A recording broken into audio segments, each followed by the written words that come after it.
Hola, mi nombre es Karen Arboleda y mi grupo está conformado por Evelyn Macías, Paula Saldarriaga y Ana Isabel Ospina. A nosotros nos corresponde presentarles las pruebas CHIPS y la Mini Mental. A continuación les vamos a explicar sobre ellas.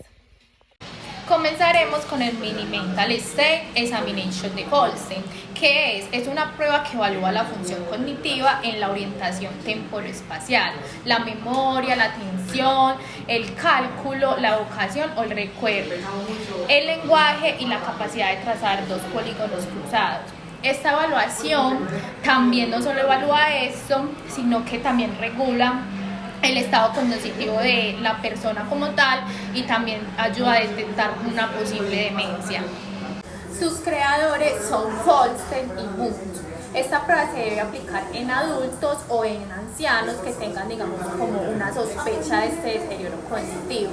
La duración de este test es de 5 a 10 minutos y es una prueba individual necesaria que sea aplicada, en una sala adecuada, con una iluminación adecuada, con ventilación extensa, con estímulos, unos estímulos externos bastante notorios, y el examinador debe tener en cuenta, que las instrucciones dadas, no corregir nunca al paciente aunque se equivoque, contextualizar que los puntos correctos de cada uno de los 5 ítems de test. Esta prueba consta de 30 ítems divididos en 5 áreas.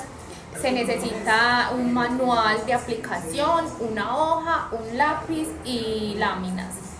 A continuación les diré cómo se interpreta esta prueba. Bueno, en medio de la prueba le damos tantos puntos como la palabra que el paciente repita correctamente al primer intento. Hay que hacer hincapié en que la recuerde, ya que más tarde nosotros le vamos a volver a preguntar. ¿De qué nos tenemos que asegurar? De que el paciente reporta las 3 palabras correctamente de manera memorizada, que se las aprenda. Están permitidos 6 intentos para que las repita correctamente. Por ejemplo, atención y cálculo. La sustracción de 7 en 7. Si no le entiende, se le puede reformular la pregunta. Por ejemplo, si tenemos 10 pesetas y me dan 7, ¿cuántas le quedan? Y seguir, pero sin repetir la cifra para que el paciente nos pueda entender. Se dará un punto por cada sustracción correcta. Por ejemplo, deletrear la palabra mundo y luego le pedimos que lo haga al revés, de atrás hacia adelante. Repetir claramente cada palabra en un segundo. Le damos tantos puntos como de memoria. También es importante dar un amplio margen de tiempo para que pueda recordar sin ayudarlo. Un punto en la memoria, un punto por cada palabra que recuerde sin tener en cuenta el orden.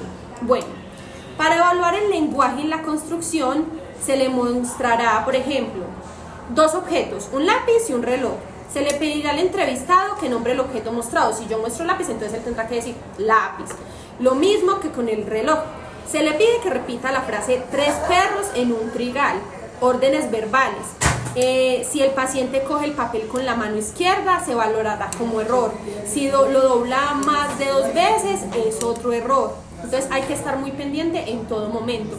En la lectura, escritura y dibujo, que sería otro ejercicio, se utiliza gafas. Se solicita que se las ponga. Debe construir una frase con un sujeto y un verbo completamente entera para valorarla como un punto.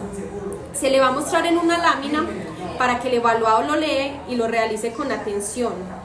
Bueno, en las figuras, cada pentágono ha de tener exactamente 5 lados y 5 ángulos y debe entrelazarse en 2 puntos de contacto, o sea, repetición. Diga al sujeto, escuche bien la frase que le voy a decir y repite cuando yo termine. Por ejemplo, 3 perros en un trigal. Prueba de copia de dibujos.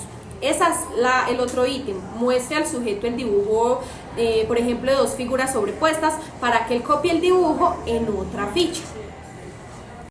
Para calificar la puntuación de esta prueba, el total de puntos es de 30, es decir, de 30 a 27 es sin deterioro, de 26 a 25 es un posible deterioro, de 24 a 10 es una demencia leve, de 9 a 6 una demencia moderada y 6 y menos de 6 sería una demencia severa. Esta prueba cuenta con un alfa de Cambridge de 0.72 y cuenta con una puntuación ideal. El Mini Mental State Examination, traducido al español y validado en estudios poblacionales en Colombia, dentro de los que cabe mencionar la Encuesta Nacional de la Salud y Envejecimiento, Situación de Salud, Bienestar y Envejecimiento en Colombia, realizada en el 2016 por el Ministerio de Salud y Protección Social, con ciencia de la Universidad del Valle y la Universidad de Caldas y el estudio poblacional. Bueno, a continuación le explicaremos las pruebas CHIPS. Esta prueba es una entrevista que tiene como fin identificar 20 trastornos basándose en los criterios de evaluación del DSM. Por lo cual no se presentan tipos de normas como rangos percentiles, puntuaciones de desarrollos o puntuaciones estándar optificada, pues ni en este sentido. El tipo de normas son los criterios de evaluación del DSM, como ya les había dicho. Bueno, el nombre de la prueba es Entrevista para Síndromes Psiquiátricos en Niños y Adolescentes. La sigla sería CHIPS. El autor es Marijo Teare Roney. La edición original está en el manual moderno. El ámbito de aplicación es a niños entre 6 y 18 años. La duración es sin tiempo límite. La finalidad es evaluar síndromes psiquiátricos y niños adolescentes. El material de la prueba es manual de entrevista, hoja de registro y lápiz. Bueno, ella se aplica frente a frente, se utiliza el tiempo de la entrevista y la hoja de registro. El entrevistador debe contestar la parte superior del perfil en la hoja de registro. Bueno, la entrevista no debe realizarse con los niños que estén extremadamente agitados, mudos, en estupor o desorientados o cansados o sin deseos de cooperar. Necesitamos que los niños estén calmados. Bueno, como les dije, se debe hacer con los niños que no estén agitados. En niños con el coeficiente inferior a 70 es mejor entrevistar a los padres. Se puede permitir al niño levantarse, moverse en la habitación siempre y cuando su atención se mantenga pues en la prueba. Es posible hacer un receso, lógicamente porque sabemos que los niños se pueden estresar. Esta información debe estipularse en la hoja de registro. El entrevistador debe pararse varios minutos conociendo al niño antes de iniciar la entrevista. Bueno, este periodo preliminar le permite establecer rapport, asegurándose de que el niño esté cómodo para compartir pues información con las personas que están realizando la prueba.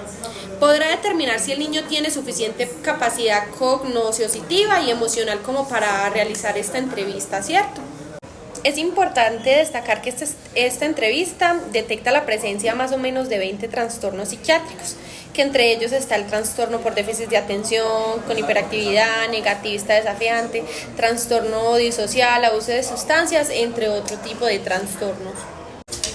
Se comienza preguntando al niño si está teniendo problemas y en caso de ser afirmativo, ¿de qué tipo? Se registran todas las respuestas al pie de la letra y se continúa con preguntas específicas acerca del hogar, escuela y compañeros. Estas interrogantes tienen dos propósitos. La primera ofrece un contexto no amenazante en el que el entrevistador y el niño pueden conocerse. Y la segunda proporciona información pertinente que el entrevistador utilizará después en la prueba, y la pregunta de medicación brinda información útil en la relación con los dos tratamientos actuales. Se encuentran especificadas en el cuadernillo de entrevista.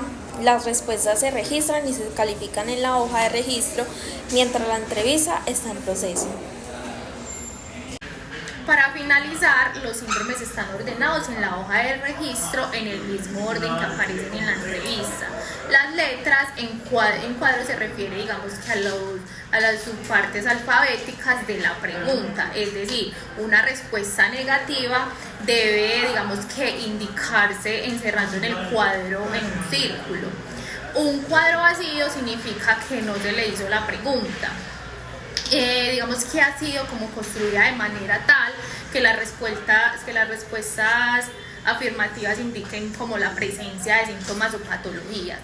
Después de terminar la entrevista, la información debe transferirse a la sesión del perfil para facilitar la revisión de los resultados. Es decir, si se informa de síntomas por debajo del umbral del trastorno, se debe indicar que el perfil es en la columna llamada síntomas. Se debe usar también todos los cuadros de síntomas diagnósticos y duración de este. Esto permitirá que la información, digamos que sea importante, transmita en forma concisa. El coeficiente de alfa de esta prueba es de 0,80, que digamos que es la medida preferida de la confiabilidad de una prueba. Ya finalizamos con esto, muchas gracias, espero que estén muy bien.